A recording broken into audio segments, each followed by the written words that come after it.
Let's bring in the former federal prosecutor, Joe Moreno. Joe, good to see you. Well. This is quite the own goal. And it was discovered in November. It's taken them quite some time to tell us about it. Yeah, Christian, of course, that aside, I mean, the timing's a little skeptical there. But, I mean, I think ordinarily this would probably be a one-day story, right? Probably it's 10 to 12 documents. We don't know exactly what was in them, but it does sound like the Biden team uncovered them, reported them, and has been completely cooperative. And I think that would be the end of the story.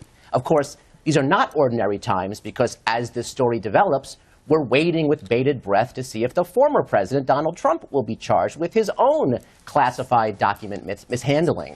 So it's going to make an already difficult decision by the Biden Justice Department of whether to charge Donald Trump even more difficult, because now he has his own problem to deal with. Granted, very different, seems like much more of a minimal oversight, perhaps sloppiness, but how will he, with a straight face now, charge Donald Trump when Hillary Clinton several years ago was not charged with her own issues about handling classified documents, and now Joe Biden has his own issues with classified documents. So we'll make it a difficult decision. I don't envy them one bit. I mean, it could just be an oversight, but there is an awful lot we still don't know. How did the materials end up there? Are there other documents in his other offices? How secure were these documents that were in that office? All of that will need to be investigated. Sure, and as well it should be, right? And I think that, but this is going to be fodder for Donald Trump, who has wasted no time to get on, as you noted, social media and blast the administration about being inconsistent and picking and choosing. And so I think, justice obviously has to be fair. It has to be without fear or favor, but it can't be seen as being selective. You can't have cases that are in the same universe of wrongdoing and have the perception that charges are brought or not brought based on the political power of the people that are under examination. And so that's what the Biden administration will have to struggle with. There is a crucial difference, though, which you point to. First of all, once this was flagged to the White House counsel's office, they immediately contacted the National Archive, who immediately recovered the documents. A crime, as I understand it, under the Espionage Act, is not necessarily the possession per se. It's that you acted knowingly and with intent to improperly retain the documents. This is what it says.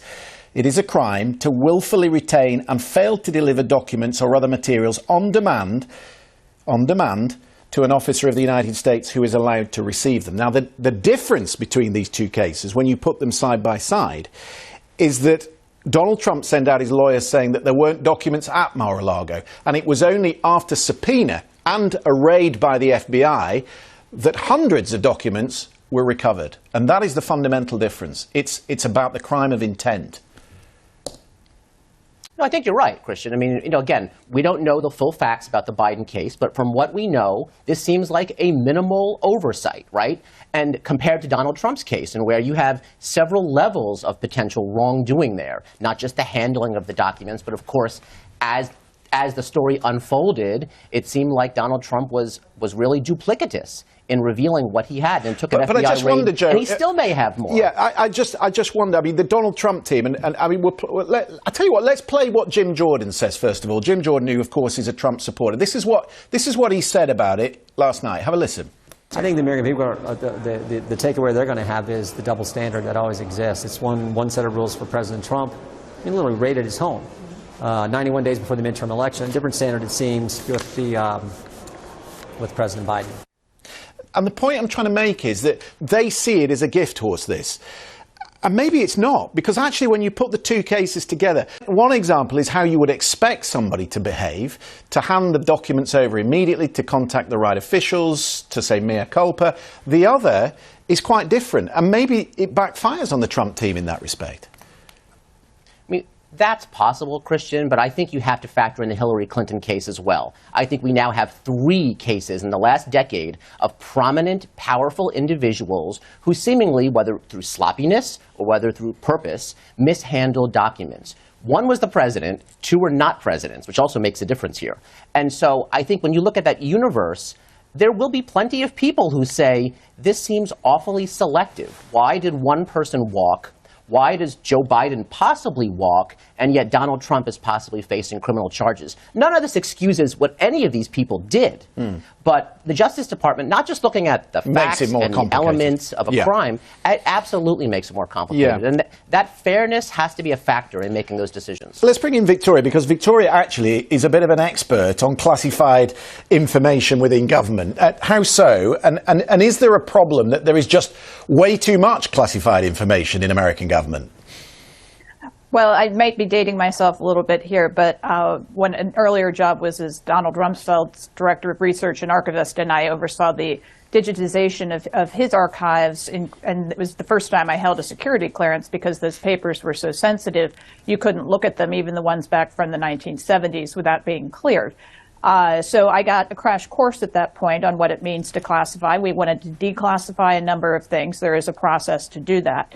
And I think Joe was right on the money. The difference here is President Trump was the President of the United States, making him the ultimate declassification authority. So unless Vice President Biden was the one who actually classified the document, and it would be written on it if he were, then there is an argument to be made that President Trump understood himself as able to declassify these documents. But you can't declassify after the event, once the documents have been recovered, particularly highly sensitive, highly secret documents. You can't just say, well, my understanding is what he's arguing. These. Yeah, no, but his argument was that he declassified everything when he left the White House, and that's what I think needs to be adjudicated in this case. And the other quick difference, if I could point out, is the time frame here. The creating agencies for these documents should be able to track them. They were after President Trump in a little over a year to go after what they believe to be at Mar-a-Lago. These things have been sitting in a box for 7 years. And if they are on the topics that were released today, the Ukraine, Iran, this kind of thing, how could they not have even been tracked for 7 years? I think that's the difference in approach from the agencies. They were going after President Trump. They were giving then Vice President Biden a pass. This is a very domestic round, Natalie, but looking in from the outside, as Joe has just said, we've got a former president, 2 former senior officials who have been cavalier at best with highly sensitive information and top secret documents that, as Victoria said, weren't tracked for 7 years. It will be a concern to the international intelligence community that these sort of things are happening in the United States, particularly after what we know of the Trump era and the way that intelligence was handled. Yes, I mean, but I think that this is really a situation where, had it not been for what happened over President Trump's documents, as was being said, we probably wouldn't actually be having this conversation. It's not the first time that it's happened, and it's probably not going to be the last time that it's happened. But given the magnitude of what happened over Trump, the Trump affair and the Mar-a-Lago affair, means that from now on, everything is going to be read in comparison, even if it's actually incomparable. And so whether this is what's happening in the United States or whether there are going to be similar cases in other parts of the world, the broader issues that are going to be raised by this are going to be scrutinized much, much more deeply than they probably were in the past. As I said, this probably hasn't been the first time that it's happened, and it won't be the last. No, indeed so. Joe, while I've got you, news in the last hour, Alan Weisselberg, who was senior financial officer at the Trump Organization, sentenced to 5 months for helping engineer a 15-year tax fraud at the Trump Organization. You're a former federal prosecutor. Is that about par for what you would expect in a case like this?